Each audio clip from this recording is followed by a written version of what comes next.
Welcome back to the Right Boundless podcast. On this episode, I sit down with internet entrepreneur and director, the extraordinary Edward Austin. We discuss new ways to make revenue for content creators, what's happening in the adult industry, motorcycle crashes, and much more. If you're looking for a way to make extra revenue and make some moolah, you're not going to want to miss it. So pay attention.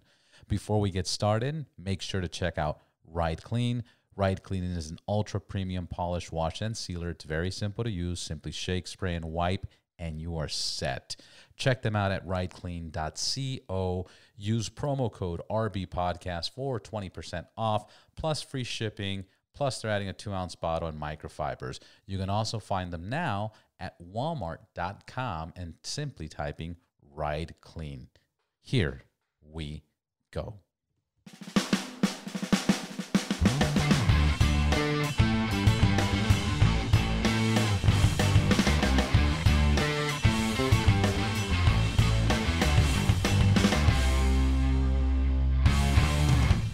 Welcome to the Right Boundless podcast. We were talking about you were riding. First of all, what were you riding and what happened to you on the 101? So I had a Yamaha R6. Beautiful bike. So basically, I'm originally from Alabama, right? Coming to LA, I got a motorcycle to dip in and out of traffic to get to work at the time, right?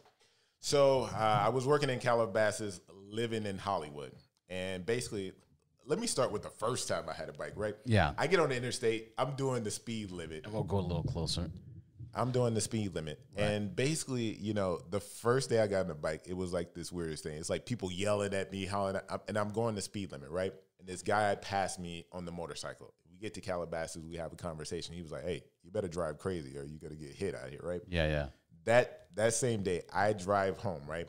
And it's this guy. Is this the first day that you had the bike? This is all in one day. This is the first day. Well, I had the bike for a while. This is the first day I had my license to get on the interstate, right? So I took my test. Now I'm able to get on the interstate with the bike. Now I'm on the interstate. This is just like a totally different world. It's right? a whole experience, yeah. So on my way home from work from Calabasas going to Hollywood, I was like, all right, let me floor it a little bit. This guy wants to race me, right? I mean, this guy was in a beat up car, right? I'm like, all right, I'm gonna burn this car real quick. I'm burning this car, and then we get to like Woodland Hills, and it's like stop, right? And something is telling me like split the traffic. Do not stop right here. And I split the traffic, and I look in my rear, and he's just like scurrying, just like. I was like, look, good thing I didn't stop between there because I could have been smashed, right? Absolutely. So come months later, I go to work one day, and every day I go home, I split traffic, right? Because it's just, traffic stops, let me get through. And I'm splitting traffic, and I'm splitting it pretty fast, right? Yeah. So like we all do. The norm. So then this truck just basically barrels over. It's not no one where he can get. He just comes over into the center divide or whatever. Yeah. Hits me, knocks me into this red car. I fall in the street. Luckily, I had on my jacket, my safety jacket. A BMW, I'm pretty sure he saw the whole thing happening, trying to get around the whole thing. When my bike hit, I fall back into the lane. The car basically pushes me like 8 feet. I put my feet up, and I'm like, luckily it was a low. So your feet are against his bumper? Yes. And he pushes me about 8 feet. And you're sliding. I'm sliding, Fuck. right? So I slide, but I'm not really hurt. I'm really mad because I'm trying to catch the truck, right? I get up. I try to get on my bike, and I'm like trying to turn it on. When you're in an accident like that, you just all like hyped up. Yeah, you don't think about anything. And you forget that the gear is in 5, right? Yeah. So you can't crank up the bike, but you're just like, I'm trying to get to him. And next thing you know, the truck is like gone. And it's like, all right, let's go. So then this biker comes behind me. He's like, hey, man, let me help you up, get you to the side. The guy in the BMW is like, hey, let's call CHP for this. I hit you. I'm like, well, the truck really hit me. You bounced me into the street. I ended up breaking the glass on the guy that had the red car, right? So he gets out of the car. He's like, let's go to the side. When the guy mentions CHP, he was like, give me 1 second. He goes to his car, and he takes off. I'm like. He bails. I was like, my insurance would have had to pay for him. I'm guessing like, okay, maybe this guy didn't have insurance, right? Right. So what's he have in the car or some shit? So CHP comes, they write up the report. They're like, okay, well, a guy in BMW hit you. I'm like, yeah, he hit me, but the other guy hit me first. He was like, all right, cool. What speed limit? Where you going, right? So in my mind, I had to think like I was above, 15 miles per hour because you're only supposed to go about 15 when you're splitting traffic. Right. So I was like, yeah, I was going 15 miles per hour, although I'm probably going about 40. Right. So they write up the report. I get home. Not till I get home the next day that I feel that my leg is like, broken or something like that. It wasn't broken, but I was hobbling around. I was like, man, it didn't feel that way before.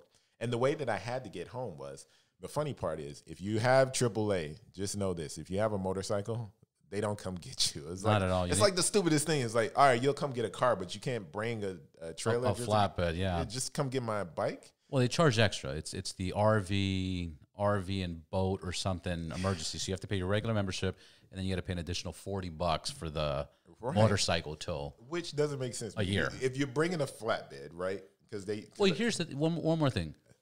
I think the bigger issue is it's not the extra $40 for that extra service. Right. It's that no agent tells anybody.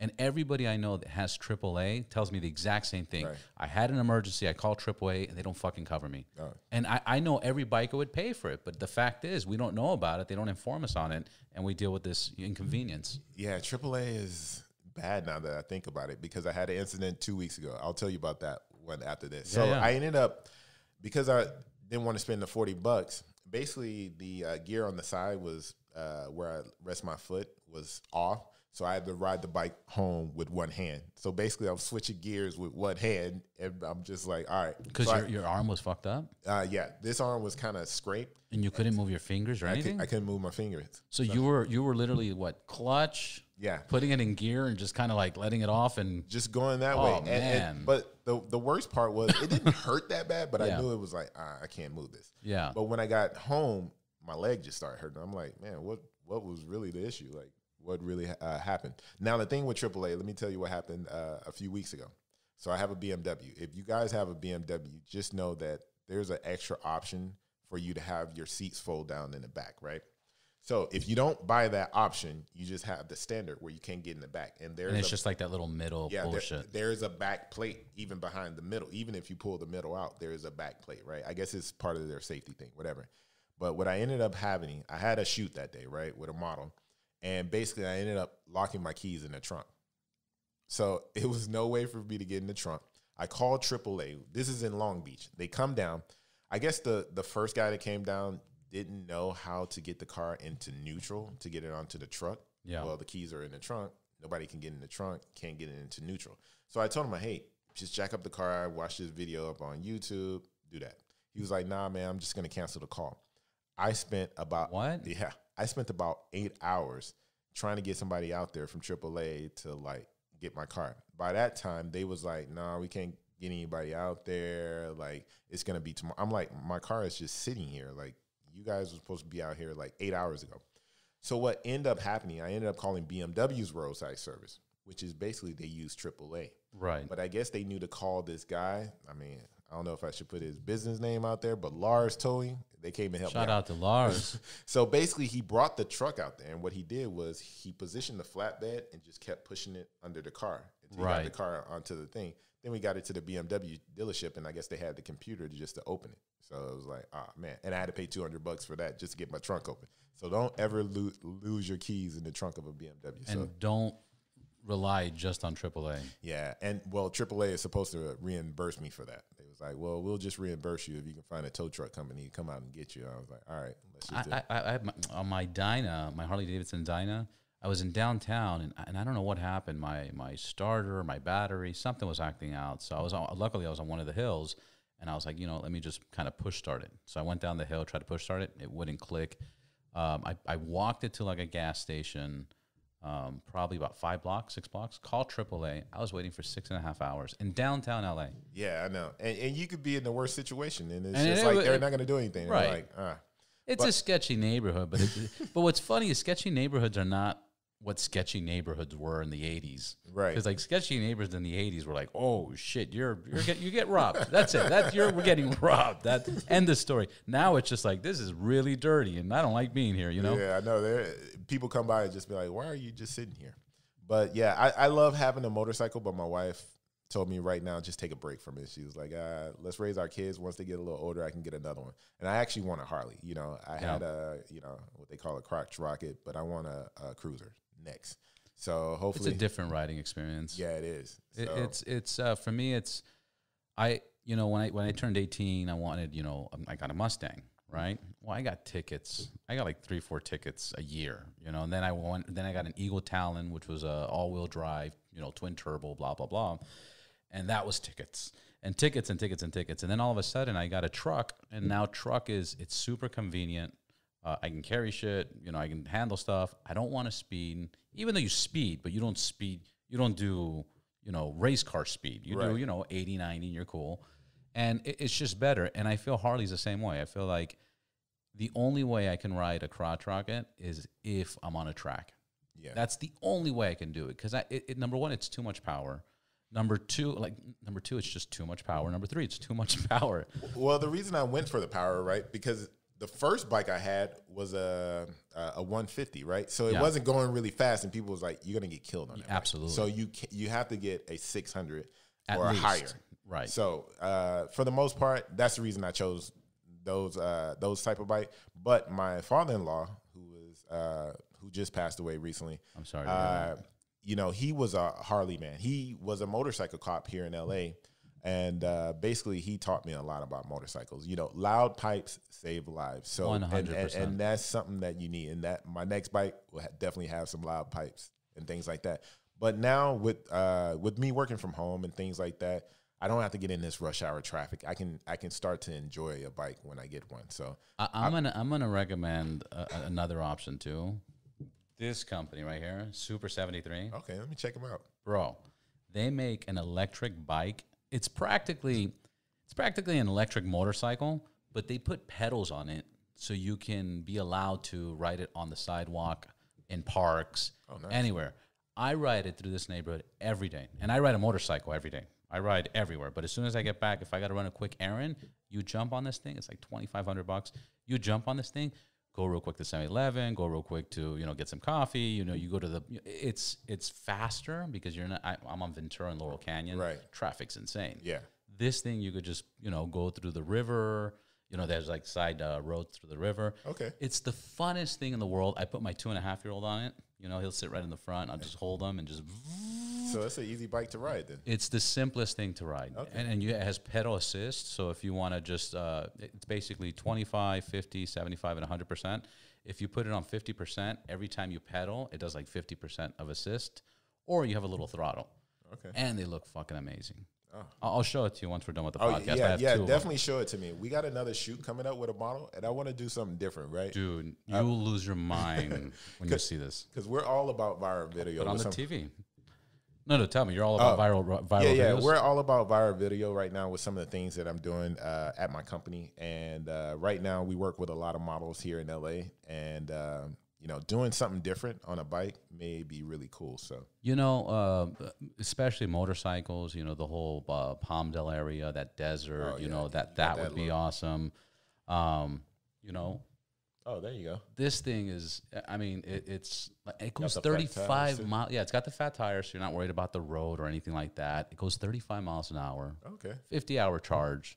I'm super hooked. I'm like, I ride this and post this more than, I got a 2020 Street Glide Harley Davidson with fucking $3,000 brakes, crazy exhaust. I post this more than anything else. And then I got a BMW, which I love too. Oh, okay. So let me stop that. Oh, so let's get into that. Who are you? Where are you from? And what do you do? So my name is Edward Austin. I'm originally from Alabama, born and raised. I ended up moving to San Francisco to go to college and things like that. So I went to school for marketing. That's what I got my degree in. But I got into like filmmaking and things like that. I don't want to go too much into my crazy story. I had a crazy girlfriend in San Francisco, so I ended up jumping to LA, getting into films. And then I got back into marketing, right? So I got into my core was advertising. So here in LA, I worked at a big advertising agency. After that, I ended up working at 20th Century Fox, which is entertainment. And then after that, I got into adult entertainment, right? Adult entertainment is pretty much just like at Fox. It's entertainment. But how did you get into it? Was it like they found you, or you found the job listing, or there was a guy like, hey, you want to work in the adult entertainment? So usually in marketing, you're usually at a company for about 2 to 3 years if you're lucky, right? Right. So I started when I was at Fox. I was like, let me start looking for another job. I'd been here a little while. And I found this company, right? They didn't, the ad wasn't for adult. It didn't say anything about adult, anything. It's like entertainment marketing, right? So I was like, all right, I'm gonna apply for it. I go out there and they kind of explain to me the job. Like, okay, we're in this part of adult. Like, porn, yes, is adult, but it's not porn. And they kind of explained to me like how it works. It was live cams, right? So you have basically a live feed to a room with either a girl, guy, trans, or whoever. And basically, you're just in the company and you're trying to get traffic to that room, basically, and get conversions and things like that. I had to go back home. Who's now my wife was my girlfriend at the time. I said, hey, I got a pretty good offer. And they actually offered me a lot of money. I was like, are you okay with me taking this job? She was like, no, I don't want you touching anybody. But I was like, they're in the room. And then I showed her the contract and she was like, oh yeah, that's fine. I was like, all right, cool.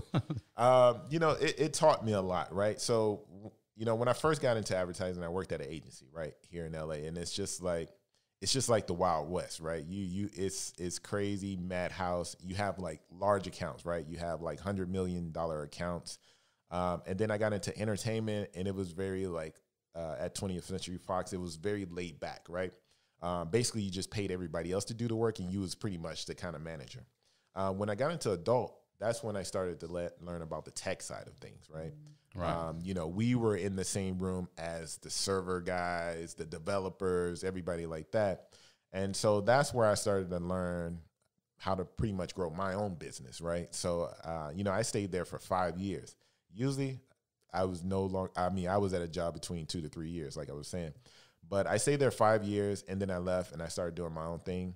And from there, that's how I started enjoying LA, right? Because I didn't have to get up, travel for work. This was before in the traffic, right? This was before the pandemic, so I knew working from home before the pandemic was like, okay, this is the only way you can live in LA. It's just like, no, you got to be doing your own thing. You got to be creative with it, and you got to know how to, put yourself out there. So, and from there, I launched my business, and so far it's been so good. So, and now we're starting to launch other products. And these other products are geared towards content creators. So people can pretty much, as long as you're 18 years or older, upload anything onto our site, market to your fan base. We will also help you market to your fan base and try to show you, try to help you cut out a niche and grow your business as well on our platform. So now this is becoming an issue because OnlyFans, which is the largest company that does this kind of process, the rumor is Facebook's buying them, right? And they're going to clean out a lot of the nude or 18 and over content. So the people during especially the pandemic that have made a career and a life, and it's been life changing for them, they're not going to have a platform to do this on. So that's where your platform's coming in, right? Right. So, and what's the name of your platform? It's called itsme.com. It's itsmii.com.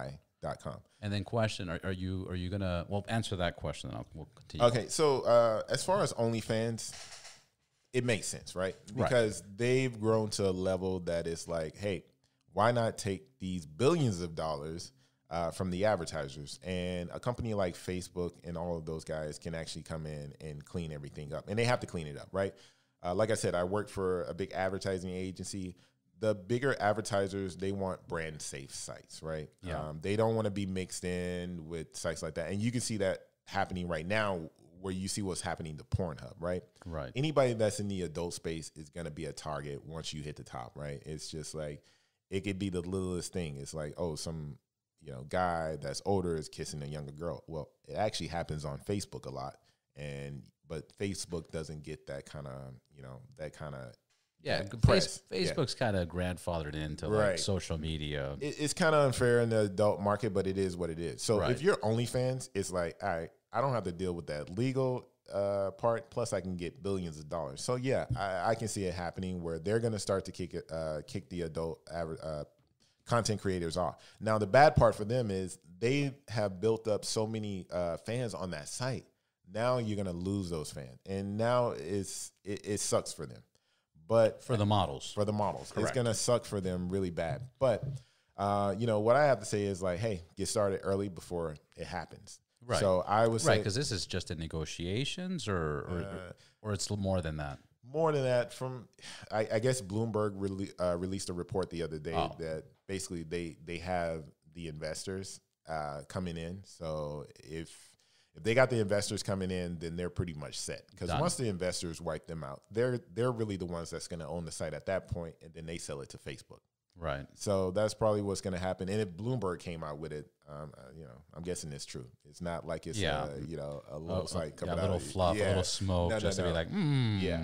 So, and people are starting to realize that. And that's a turnoff automatically, just that news for the adult content. Right. And I think people are starting to catch on, and they're starting to look, because our site has started to grow really fast the last couple of weeks. So we're starting to see more content creators get on there. Just want them to start posting more and just start pushing us more, and it'll all come through. So, a random question, 2 questions. One, for OnlyFans, because it's gotten to the point where there's a lot of people who think that OnlyFans is adult content, but there's, fitness models, there's, nutritionists, there's a bunch of things, What percentage would you say is porn? Well, I would say, and I know it's a guess. My guess is about 65% is porn. I mean, porn made the site. Right, nudity. Yeah. Not necessarily, not porn. Yeah. Nudity. Well, nudity made the site what it is today, right? So it's unfortunate that they're starting to push those models to the back. If you go to OnlyFans right now, what you're going to see on the front page is like cooking shows. You're going to see like rappers. You're also going to see fitness, that type of thing. You don't see the adult side. So, but they're the ones that's on the back end that's pushing traffic to the site. So if you go to their Twitter page, you see a lot of links that says, go to my OnlyFans page, go to my OnlyFans. So they're doing a lot of the work to actually get the people there to the site. And at a certain point, they're probably going to get screwed on the site. So absolutely. Yeah. So it's unfortunate, but that's the way. I mean, OnlyFans was not the first one. Twitch did it as well, right? You had the girls coming onto Twitch, playing video games in their bras, sending links for the guys to go, see a little bit more. And then Twitch, pretty much got up there and got bought out by Amazon. And then Amazon came in and said, oh, you guys get off my site. Or you can stay on the site, just don't do that, right? So, it's not the first time, and it won't be the last time either. Some people use adult to get to a certain space, and then, because there's a draw, right? People want to see nudity. And the thing about it, in advertising, sex sells. We say it all the time, but it's the truth. It's a fact, yeah. Hey, you go to a motorcycle page, you got a hot chick sitting on a bike, but it's going to be an ugly bearded guy riding that bike later. Right. But you're not going to put that on your page. So it's just the way it works. That's so fucked up, huh? Fucking poor bearded dude. They're all sad now. It's true. It's the draw. And unfortunately, we use it as a draw to get you there. And then it's like, all right, we don't need you anymore. We're this big. We're a top of mind brand. We'll move on. So do you think pages like OnlyFans, Twitch, your page, everything, do you think it's a threat to the porn industry? Because now girls are like, you know what? I don't need to do porn. I can work for myself. I can do my own thing. Is it a threat to the porn industry, or is it a gateway, or whoever does porn, and whoever does this, period? No, it's a little bit of both. So it is a gateway because you need both, right? Right. You need the porn guys also. You need to be in, some of the girls that top girls actually on the adult side, they actually do porn, right? And those people have created a fan base for them because they're in the video. Now they know their name, and now they come to the site. They actually come to OnlyFans not to really look at the videos. They come to OnlyFans to do the chat, right? Right. Because you can actually chat with the content creator on that site. So when you come in there, you're like, okay, I've seen you in a better video here, but I'm coming to OnlyFans to actually speak to you in person because I want to know more about you. And then you pay for that chatting part, right? So most people see the front end of OnlyFans, where it's like the videos and stuff, but the chat is what really makes the girls the money on that side. Right. So it's really two different spaces. And plus the content on OnlyFans is more amateurish because it's really them. They just set up a camera in their room and they do their thing. Does OnlyFans do webcams? No. It's just post. No, just post. I mean, webcams is like a different. I mean, they're partially owned by, you know, a guy that owns webcams. So Got it. My Free Cams, OnlyFans is kind of owned by the same company. So What? right, so He's a genius. yeah, and the person that owns it is a really cool guy. So I met him a couple times, and yeah, he owns both platforms. But for the most part, it's a different mold. You know what I mean? You get to watch the video and you get to chat. I mean, looking at OnlyFans when they first came out, I didn't really understand it, right? Right. But then you start to look at it, it's really Instagram, except for you have to pay for it, right? They just charge you for it. But everybody was going in the DMs on Instagram, trying to hit up the models and stuff like that. Now it's like, all right, you can go in the DM, you can hit up the models, and they'll respond to you. But if you want a picture or something custom, them saying your name or saying like, oh, you know, you're the one, right. then you got to pay for that. So right. But the levels of subscriptions and you know, pay for this and pay extra for that, it's as a business, it's so fascinating. Yeah, but if you look at OnlyFans, they blew up during the pandemic. Oh, 100%. And the reason that they were going to blow up without the pandemic, it just probably would have taken 5 years or 6 years. But right, it would have went slower. But people need conversation. You know what I mean? And those girls actually offer a solution. They're not your therapist, but they offer solutions. They offer a solution that gets you into a frame of mind oh, things are better. You know what I mean? I just didn't know that part of it that I'm trying to wrap my head around it. That the driver is chat. Yeah, that's crazy. Yeah, because you know you're sitting at home. Nudity. I guess you can get anywhere, right? You go to this website, that website, but the chat that's something you can't get, and you can connect with the person that you've seen on this site, right? Everybody want to talk to Will Smith, but you know, for the most part, he's not going to answer you on Facebook, on Twitter or something. Yeah, I want to talk to The Rock. Rock, why haven't you responded to my DMs? But where you at? How come you're not on the podcast, man? Come on. But you know, if they was on a service like this and you're paying them for their time, you know, The Rock probably is super expensive. But if I wanted to really get in contact with him and I can pay for him, you know, I would do that. You know what I mean? Because I just want, you know, be like, hey man, check out my idea. Just come on my site, do that type of thing. But during the pandemic, we were all locked down, right? And you know, they was always talking about mental health, and this is the thing that people don't understand about porn. It does help you a little bit in your mental health a little bit, right? It gives you that release. And now being able to talk to someone, right?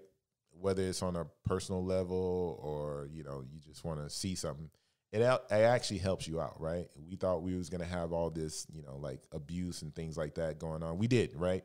But with the chat function on these sites, it actually helped a lot of people. So we all need contact. Human contact. And the pandemic just locked us down, and OnlyFans was the way to go, right? They had the chat function and all this other stuff. So that's incredible. Yeah, that's an amazing system. And you're right, that's a big issue in especially in the U.S.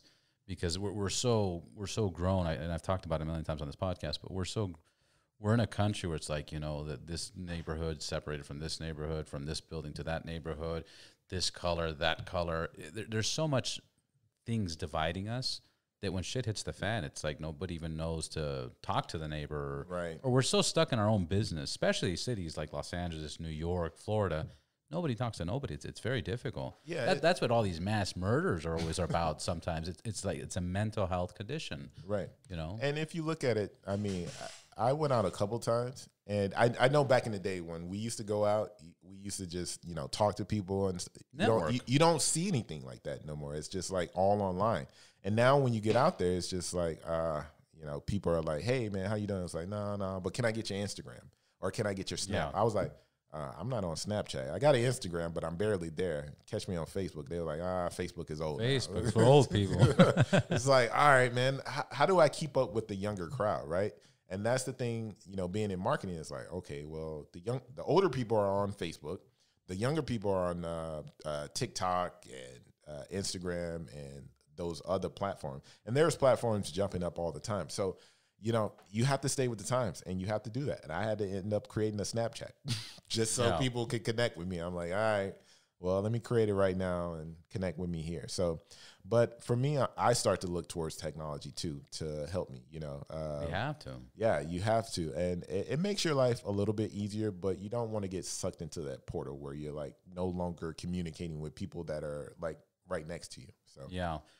I was listening to this guy talk about social media and people being on their phones, and he's saying, look, be on your fucking phone and be on your phone a lot, but you have a choice. You can be a consumer or a creator. correct. And be on your phone to be a creator, you're gonna make fucking money, and that's where to be. But if you're just consuming, they got you. Yes. They got you. And being a creator, I think that's where the world is going to go, right? Everything is turning to automation, right? Right. So how are you going to make money? And you have to start thinking about the future. You know, right now McDonald's is testing because right now they're saying people are on unemployment and they don't have enough workers. All right, they're going to start building robots now, right? Right. So to be able to fill the demand. So you have to figure out like, all right, if they building robots here, so I need to entertain people, right? Because when people are on their phone, they want to be entertained. I'm on a bus. You know, I want to watch a video. People or want to be something. entertained. They Yeah. want to be entertained. So read a book, whatever the case is. so you should start to become a content creator. You should start to look at what, you know, you do best, right? And then put it out there. And you start to realize that people are become your fans and they want to see more from you. So opening up platforms like this, like It's Me, and you see the OnlyFans and the other ones out there, it's going to be probably the future, right? Because people are going to have to jump on there to actually have a job. Because once everything starts to move to automation, where do you go?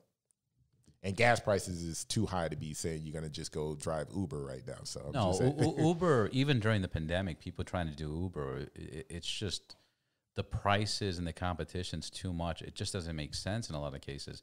Unless, my understanding is if you do it full time, like if you do 8 to 10 hours a day, then it's like, okay, this is a job. But if you try to do like 2 hours here, 2 hours there, 2 hours there, you're wasting time. Yeah, and I get the emails all the time from Uber. It's like, we're looking for drivers. And I'm like, nah, if I'm not going to be out there full time, it's not going to work out. It's not going to work out. And then there's the expenses, you know, brakes and services and oils. And what I'm excited, and I've talked about this on the podcast too, but is the Elon Musk was mentioning that in the next 2 to 5 years, you're going to be able to buy a Tesla, go home, and send your car to work.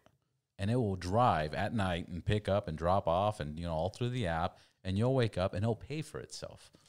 You know? I doubt if they do that to give you the money. I know one of my buddies, he had just bought a Tesla, right? So he bought it on a lease. Right. And so when he went back, he was like, oh, you know, can I just buy it, you know, full? And they was like, no, we're going to turn this into an autonomous car later. And he was like, oh, so when my lease is up, I have to get the car back. And Tesla is like, yeah, you do.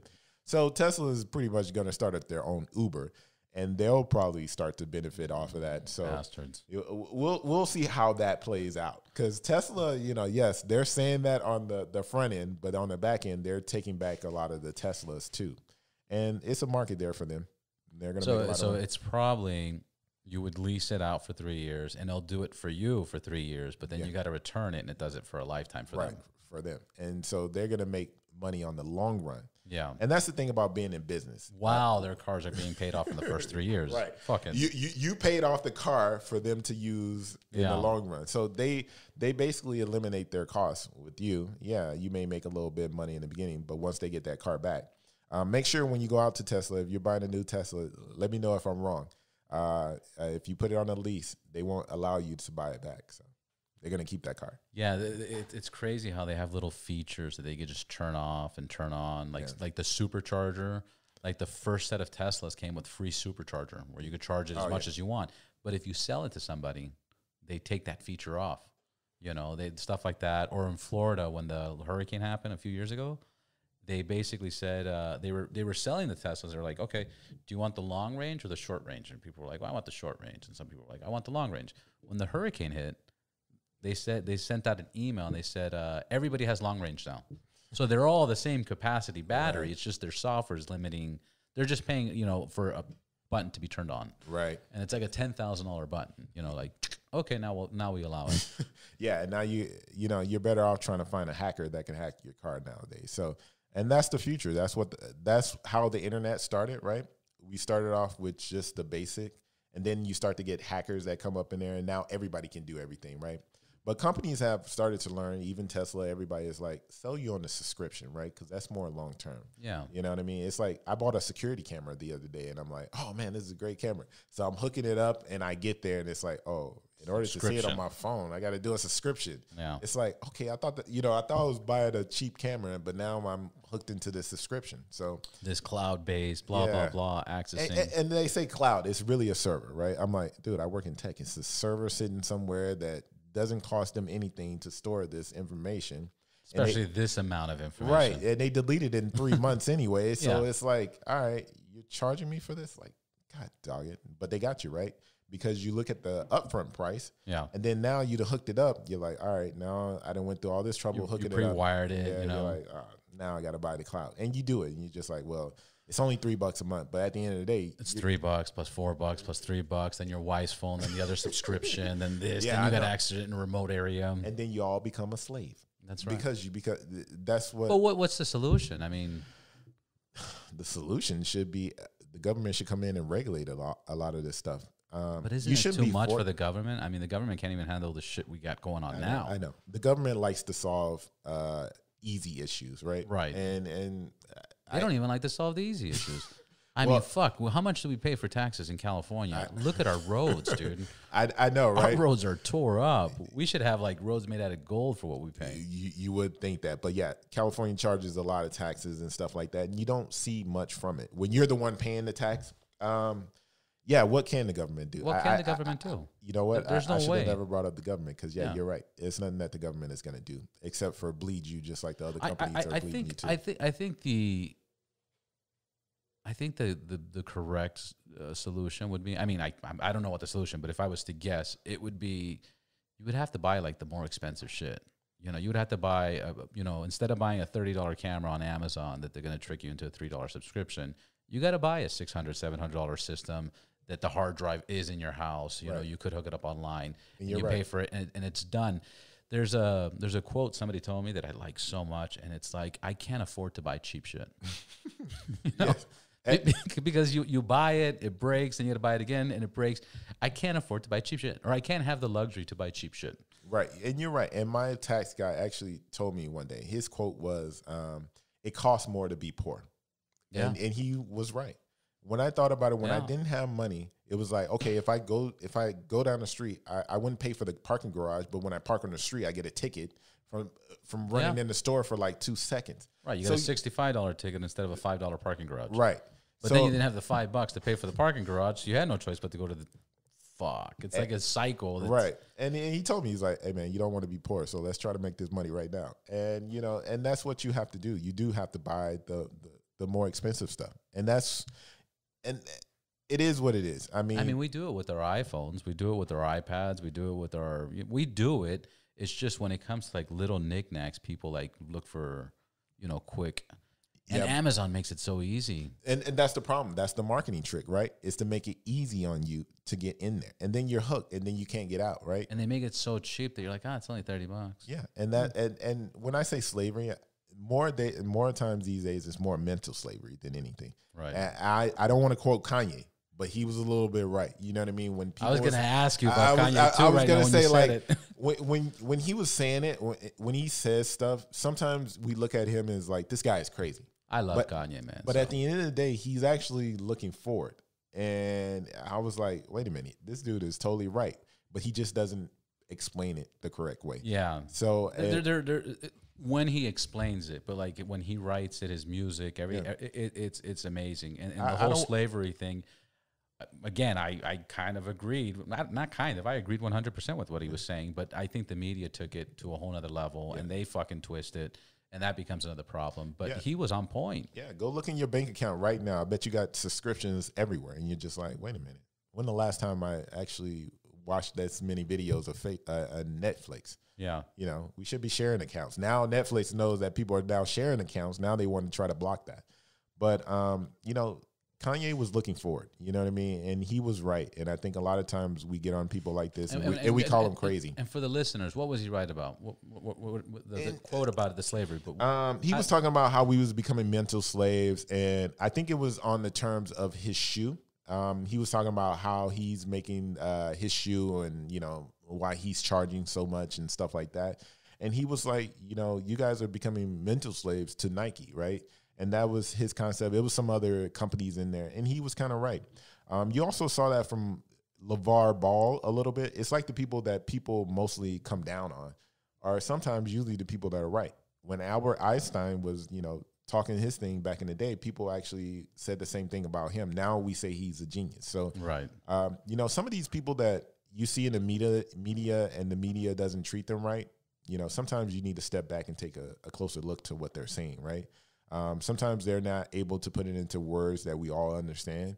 But when you really start to think about it, you're like, okay, wait a minute, this guy is really white. And he's talking to all of these people that are higher up than we are, and he knows the marketing game now, and he's putting it out there. We just need to, and he's killing it. Yeah, and we just need to understand it. You know what I mean? Yeah. And once you understand it, then you start to realize, all right, let me make my life a lot simpler, right? Because you can survive. I think the pandemic taught a lot of people you can survive off a little bit, right?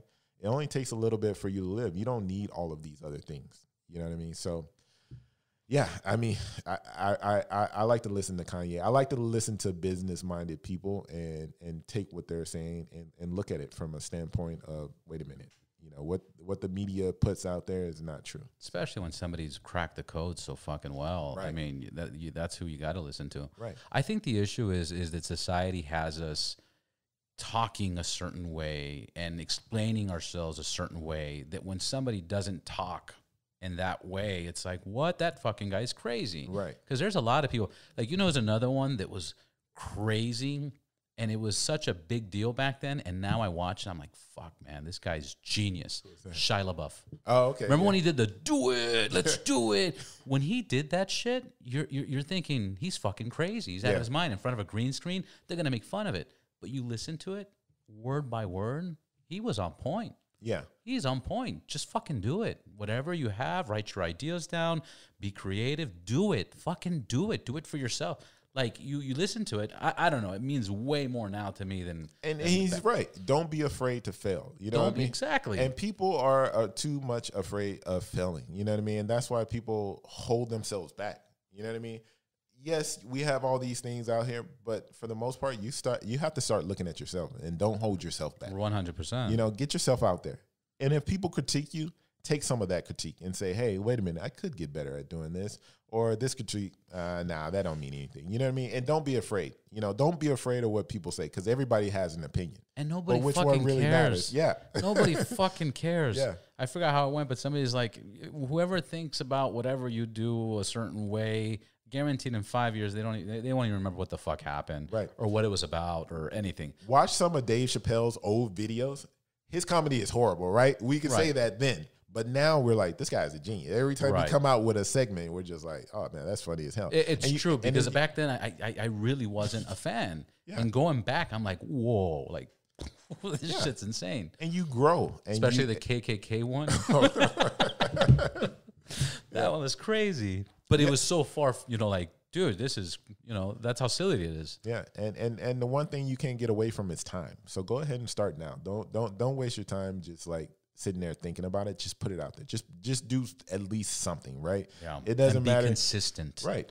Just put a camera in front of yourself and say, all right, this is what I do. And just do it, put it out there, and people may say, oh, that's bad. But if you keep doing it, you start to get better at it. It's just like practice. Yeah. And you get out there, and then next thing you know, you got like 12 people that love you. And then that 12 people tells another 12, 24 people. And that's how you keep growing that fan. That's how you keep getting all those people that come in. And then next thing you know, everybody's following you.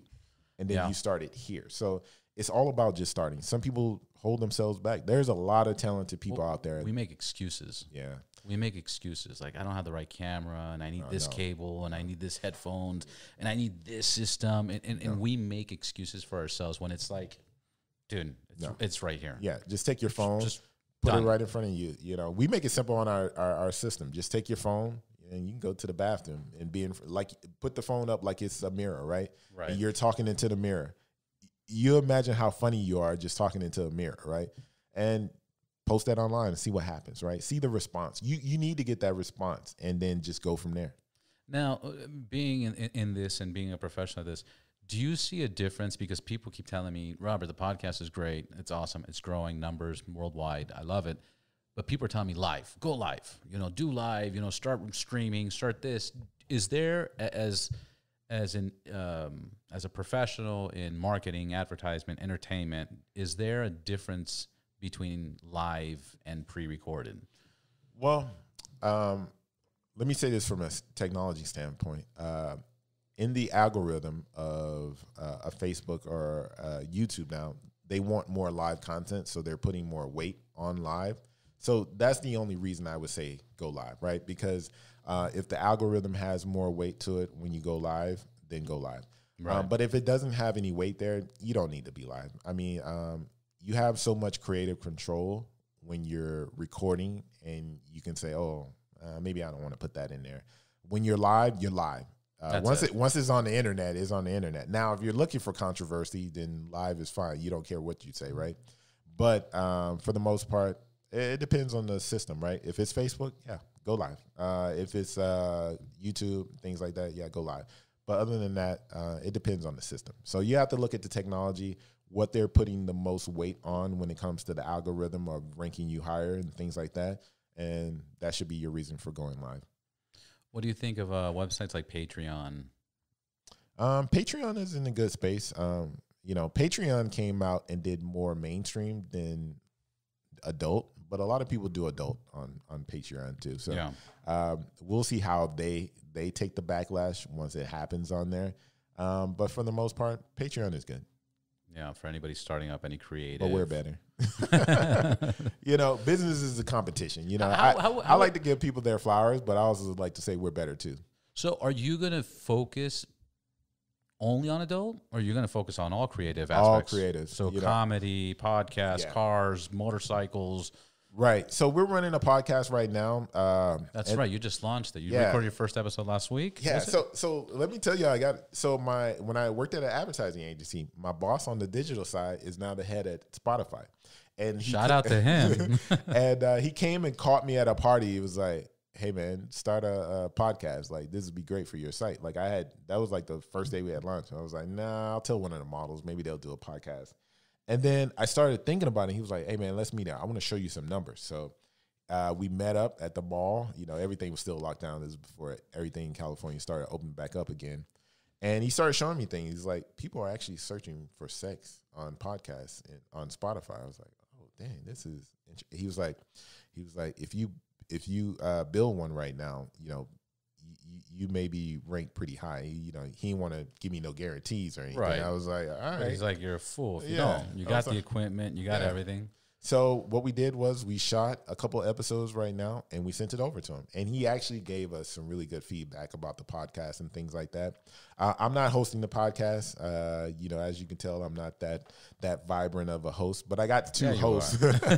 I got two hosts on there right now, and they're really good. But right now, what we're doing, and this is what I say about putting it out there, right? Right. Because we had to get the critique from him, right? And he was like, hey, if you do this, he was like, you got the bones.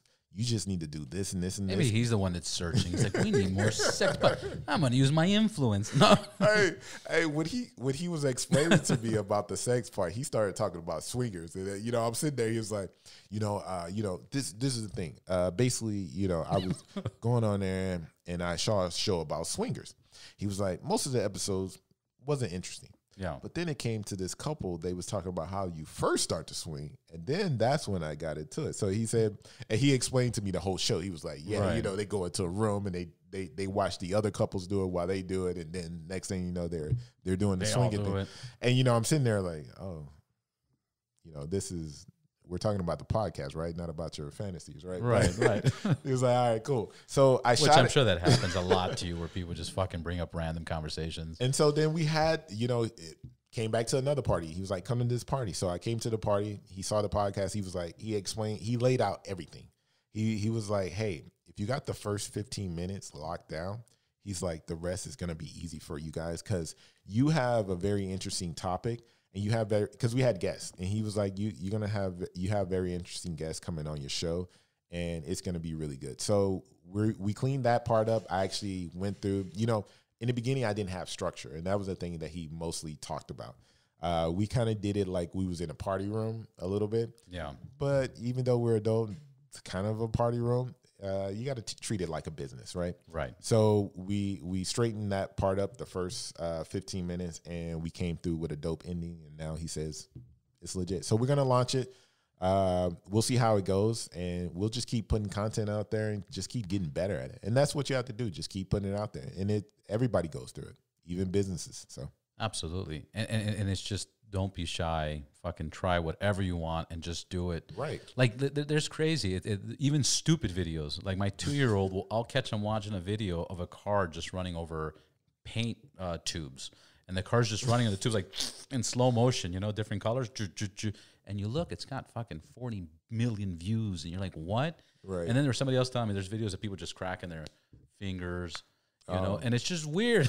SMR or something like that. Something like that. Yeah, a couple of the models like, hey, let's just do some of these SMR videos. I was like, huh? I didn't just even know heard what it about was. this 3 weeks ago. And so we actually shot one where a girl is just eating some carrots. It's just like It's probably got 1 million views already. I know. It's like, well, we haven't put it out there, but we're gonna put it out there soon. It's just like, really, people just want to watch you, like your lips just move across some carrots. So fucking weird. I was man. like, all right, I guess. And it was easy to shoot, right? It's just like we just set up one camera. Usually with a production, you know, you set up this part, you stop it, reset up, and no, we just set up a camera and she's just doing it. And so that's what content creation is.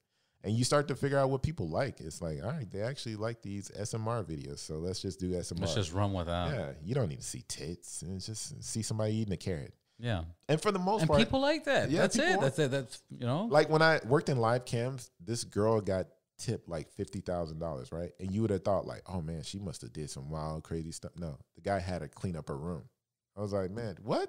Like she just sat there, Wait, clean up. repeat that? Yeah. So basically, at the company I work with, right? Yeah. This girl had a webcam, right? She made $50,000. So we went back and watched the video, and the guy was like, I want to see you clean your room.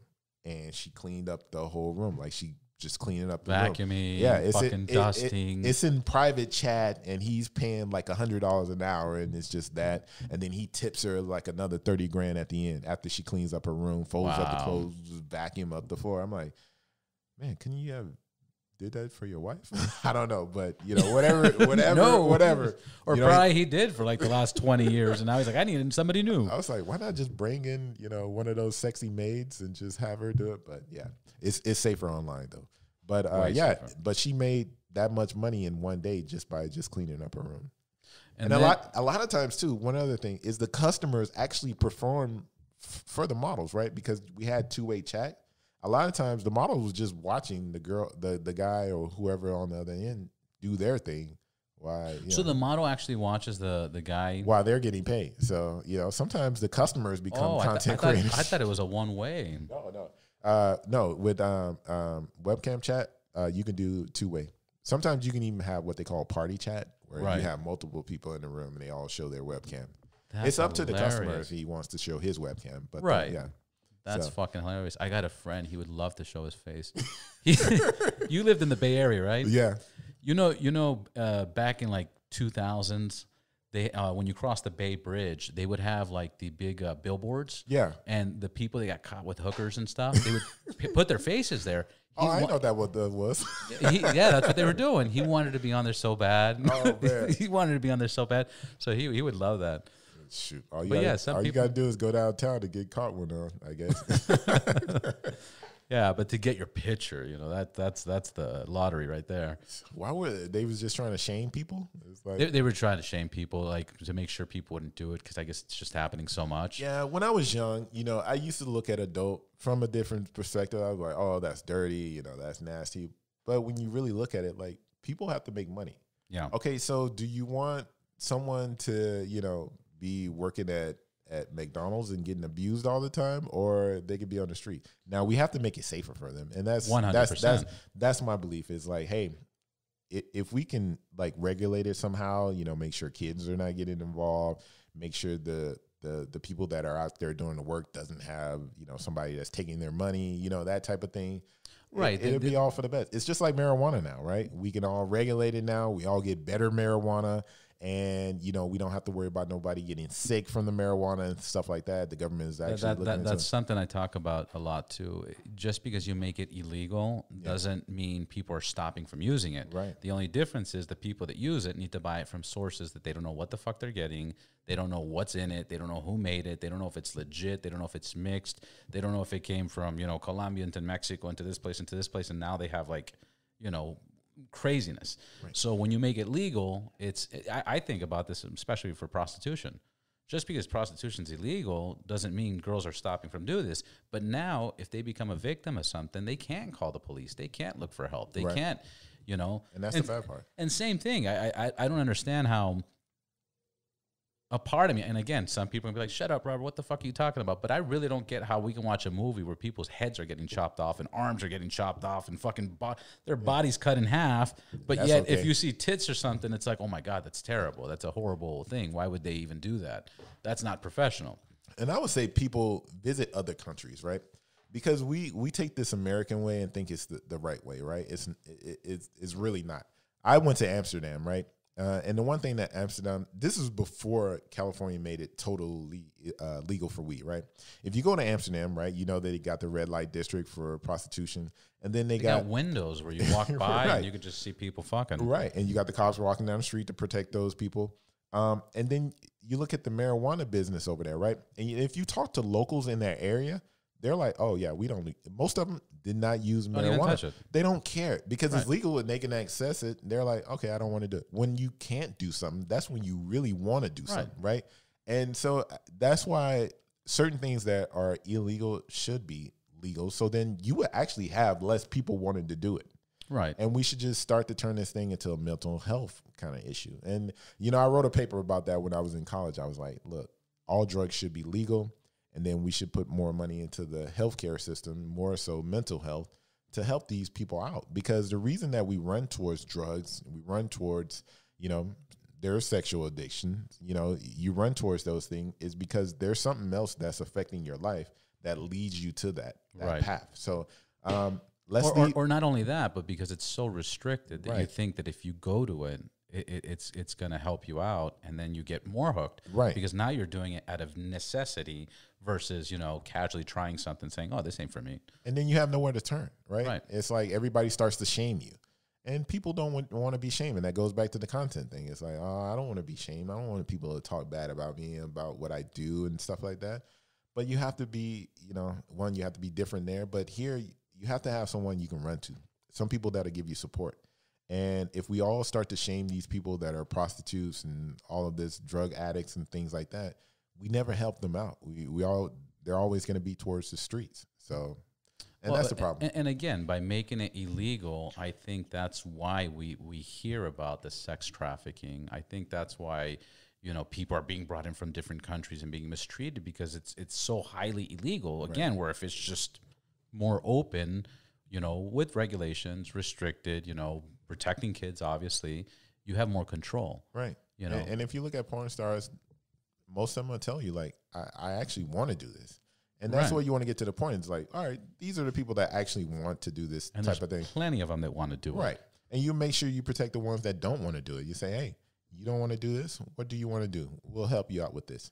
And anybody that come to our site, if you ever need help, just hit up our support and say, hey, I actually want to do this. Like, yeah, you could do anything, and we can make a category for you, right? And we can say, hey, this guy, you know, he wants to, you know, bounce a balloon on his head or something like that. Right. And we'll make a specific category just for your niche, and, you know, you can put that content out there, and you might get some fans because it's unique, right? Nobody can do that type of thing. So, does your website and like OnlyFans, do you guys certify who's on your page? Right.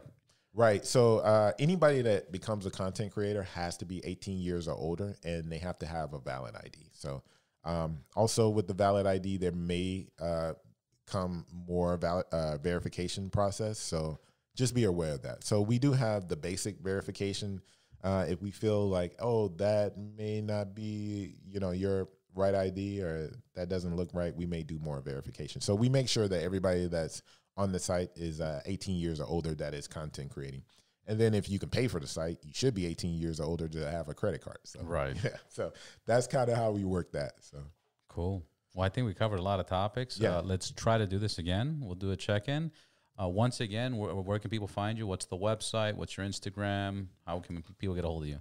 So my website is itsme.com, and that's itsmii.com. Our Instagram is It's Me Official right now.